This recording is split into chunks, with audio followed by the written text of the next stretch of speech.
Hey everyone, Alodar here, and as you probably already know, New World has been pushed back again, now for its fourth time. It will now release on September 28th, 2021. Let me start off by saying that I had an absolute blast playing in the New World beta. However, as I had mentioned several times on stream, I said that I wouldn't be surprised if Amazon pushed back the date. As I explained, there were still several issues, more than just bugs, that needed to be resolved. Many of us got to take in the game during beta and really experience where the game is at in development.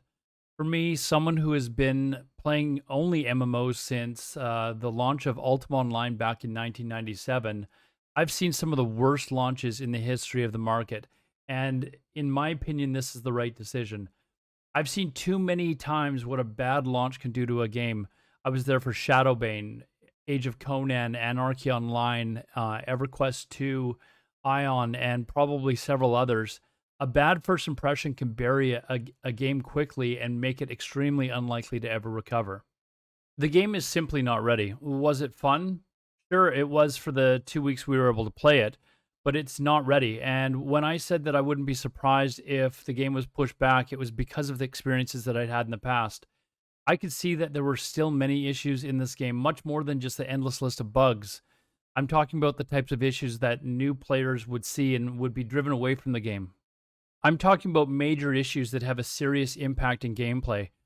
Lag is a very serious problem in the territory wars, making it at times almost unbearable to play, and you have a serious issues with balance, and combat is often just lame. As an example, many people are pointing the finger at healers and saying they're healing for way too much. However, the real problem in my eyes is the damage mitigation that all players have is absolutely insane. I've watched as tanks take on 6 or 7 people at a time, barely getting any heals and hardly taking any damage regardless.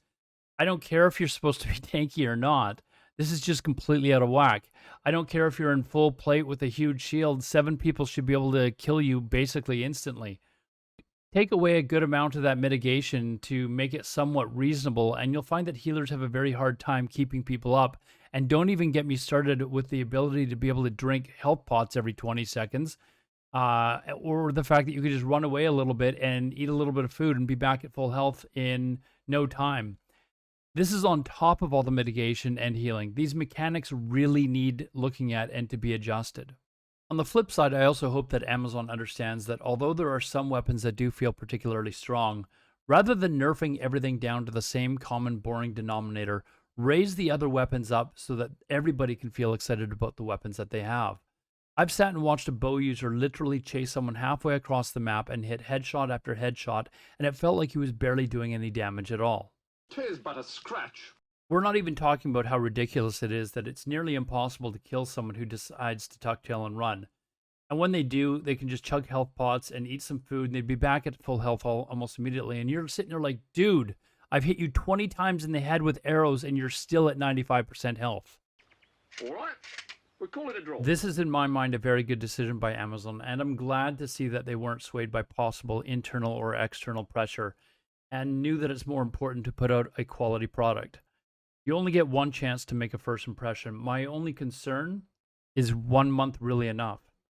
I honestly feel that Amazon is going to need to make some serious adjustments and then retest. So I wouldn't be surprised to see another beta announced and perhaps instant high-level characters being used in testing. As I've said in the past, Amazon has a great foundation to really create something special, and I know a lot of us are very disappointed. It would, however, be a real shame if they got off to a disastrous start. If it's delayed another month or even another few months, as long as the game we all want is what's delivered, we'll look back at all this and hardly remember the delay at all. Anyways, that's it for me, folks. We'll be looking forward to see what changes Amazon does bring to the game. And again, if you enjoyed the video, please give a thumbs up and subscribe to the channel. It really does help. I will be bringing you regular content on New World. And as always, I stream 6 days a week. That's twice a day, Monday to Friday, and once again on Saturdays. If you want to stop by the channel and talk about New World or any other MMOs, please feel free to stop by at twitch.tv/Alodar. Have a fantastic day, and we'll see you next time.